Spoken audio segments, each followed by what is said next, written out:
डरना चाहिए जहां पे पैसे लगाने की बारी आती है। जहां पे पैसे लगते हैं वहां पे हमें डरना चाहिए। अरे दुकान बदल के जब आगे बढ़ने की बातें हो रही है, दुकान बदल करके भविष्य में कामयाबी आने की बातें हो रही है, तो बताइए निर्णय लेने में क्या चला जाएगा। साथियों, मैं ज्वाइनिंग किया, उसके बाद 3-4 महीनों के बाद मुझे एक चेक आया और वो चेक था यूटीआई बैंक का 850 रुपए का। 850 रुपए का यूटीआई बैंक का चेक आया। यूटीआई बैंक कोई देखा यहाँ पे साहब? यूटीआई बैंक नहीं देखने को मिलेगा। तो कहेंगे यार ये कौन सा बैंक है?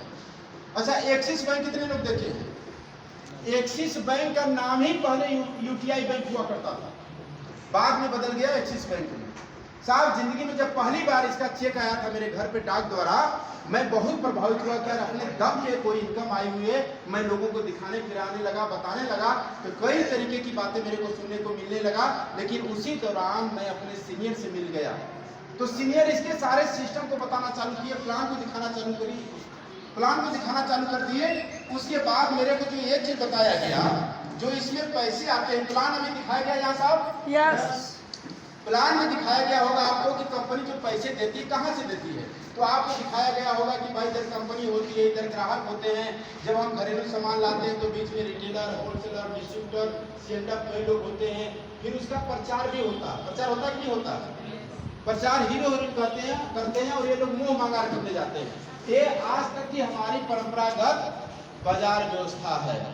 इसी से कहीं न कहीं हमारे पिताजी दादाजी जुड़े थे और हम भी इसी बाजार व्यवस्था से अब तक जुड़े रहे। इस बाजार व्यवस्था से जुड़ करके आगे बढ़ने के कोई चांस अवसर नहीं मिले।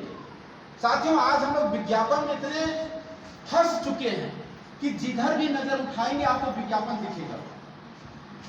जो भी चीज यूज करना चाहेंगे वहां विज्ञापन दिखेगा। क्रिकेट देखना चाहेंगे टीवी में, आपको विज्ञापन देखने को मिलेगा। कोई सीरियल देखना चाहेंगे, विज्ञापन देखने को मिलेगा। मोबाइल खोलेंगे, विज्ञापन देखने को मिलेगा। मार्केट में जाएंगे, बड़े बड़े होल्डिंग फोल्डर लगे होंगे, विज्ञापन देखने को मिलेगा। आज हमारे चारों तरफ इतना विज्ञापन छाप दिया गया है भाई साहब कि आप उससे बचे नहीं सकते, कोई भी व्यक्ति बच नहीं सकता।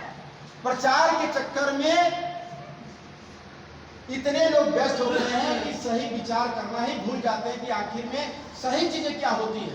देखिए, एक समय की बात मैं आपको बताऊं कि एक समय की बात थी, एक व्यक्ति की नाक किसी कारण से कट गई। नाक कट गई तब गांव में जो भी व्यक्ति उसके रिलेशन में जो भी चीज लगते थे उसको नट्टे चाचा जोड़ देते थे। यानी चाचा लगते, हाँ नट्टे चाचा जी प्रणाम, नट्टे भाई साहब राम राम। रिश्ते में जो लगते थे नट्टे जोड़ के बताते थे। अब उस व्यक्ति को सुनते सुनते बहुत बुरा लगता था।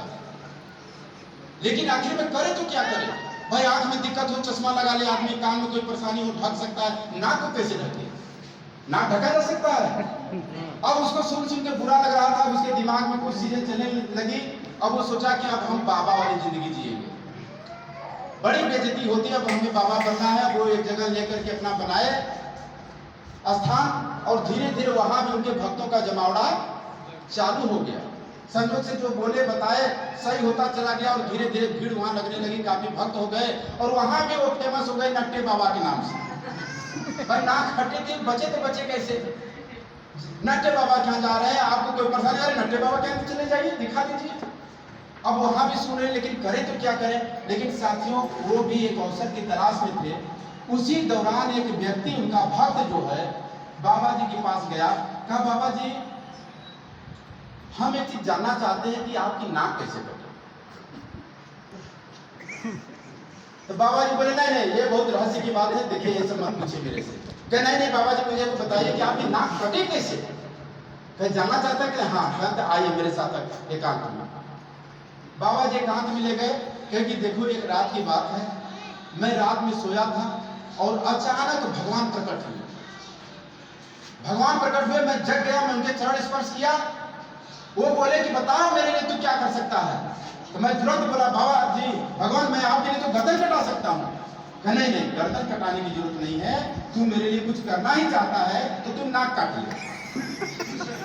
यदि तू नाक काट लेगा ना तो हम तुम्हें बराबर दर्शन देंगे। देखो देखो भगवान खड़े हैं, प्रणाम प्रणाम खड़े, साक्षात मेरे को दर्शन देते हैं, बराबर मेरे को दर्शन देते हैं। 24 घंटा मेरे साथ रहते थे, सामने खड़े हैं, तुम्हें नहीं दिखाई देगा, देखो मेरे सामने। और एक चीज और बोले कि तुम जिसकी नाक काट दोगे ना उसे भी हम दर्शन देंगे। अब वो आदमी सुना हुआ सोचने लगा, यार भगवान के दर्शन से बड़ा क्या हो सकता है। 2 मिनट के बाद कहा, बाबा जी हमको भी दर्शन करना है। नहीं, तुम्हें दर्शन करने की क्या जरूरत है? नहीं बाबा हमें भी दर्शन करना है। कहता नाक गई तो गई, काट दीजिए, लेकिन दर्शन हमें करना है। अब उस व्यक्ति की नाक काट दिए बाबा। अब वो आंख खुला, बड़ी खुश मिजाज होगा कि भगवान डायरेक्ट प्रकट होंगे, दर्शन देंगे। आंख खुला तो पता चला सामने कुछ भी दिखाई नहीं दे रहा है। बाबा जी की तरफ देखते हुए बोला, अरे बाबा जी मेरे को भगवान नहीं दर्शन दे रहे हैं। कह बेटा दर्शन तो हमें भी नहीं देते। अकेले सुनते सुनते मैं थक गया। अब कम से कम 2 लोग तो हो गए ना। अब वह व्यक्ति भी दोनों मिल के लोगों को बताने लगे कि नाक जिसकी कट जाती भगवान दर्शन देते हैं। और भाई साहब लोगों को दर्शन की ऐसी होड़ लगी, दर्शन करने की ऐसी इच्छा जगी कि लोग नाक लगे लाइन लगा लगा कटवाने। और जिसकी नाक कट जाती थी वो व्यक्ति हाँ भगवान दर्शन दे रहे। कोई हकीकत बताई हमारी में कटी गई, और जिसकी नहीं कटेगी तो जीवन भर कटवाएगा, उसको भी कटवाओ। और सब यही प्रचार कर रहे हैं, नाक कटने से दर्शन होते, नाक कटने से दर्शन होते। पूरा एरिया भाई साहब नाक कटवा लिया, और कोई हकीकत बता नहीं रहा। जिसकी कट गई, अरे भगवान दर्शन दे रहे हैं, साक्षात दर्शन दे रहे हैं। अब जितनी संख्या बढ़ती जाए, लोगों का विश्वास बढ़ता जाए, धीरे धीरे भाई साहब संख्या बढ़ती चली गई।